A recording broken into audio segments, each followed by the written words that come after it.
Dėl skonio aišku nesiginčiama, tačiau mano galva naujos kartos modemas atrodo puikiai ir interjerą gali netgi puošti.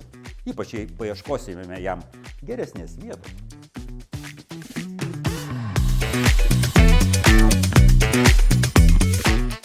Tiesą pasakius, netgi atvirkščiai, A+, šilumos izoliacija sienose ir stoge veikia kaip tikrai geras radio signalo ekranas, jau nekalbu apie gelžbetonines konstrukcijas, tad internetas viduje gali būti net gana prastas, todėl tikrai reikės paieškoti tinkamos vietos savo modemui, o atskirais atvejais gali tekti įsigyti ir išorinį.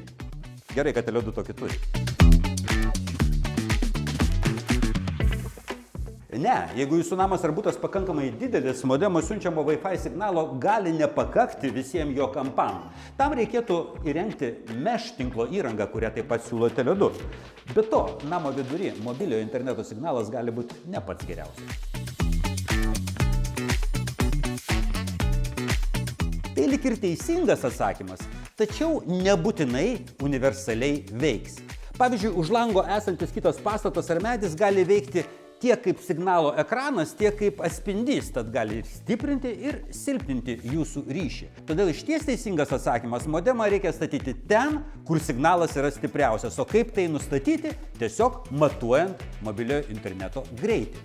Stipriausio signalo vietą namuose nustatysite naudodami Matuok.lt ar Speedtest.net paslaugomis. Tik prieš matuodami įjunkite modemą ir palaukite 5 minutes. Na, o kokio signalo galite tikėtis savo namuose, sužinosite pasinaudoję Tele2 ryšio stiprumo žemėlapiu. Tad jeigu ryšys yra prastesnis nei matote ten, kažką reikia daryti. Galbūt naudoti išorinį modemą, galbūt stiprinimo įrangą. Taip, tai tiesa. Kaip ir tai, kad dabar Tele2 siūlo 5G namų internetą 14 dienų išbandyti visiškai nemokamai, be jokių įsipareigojimų.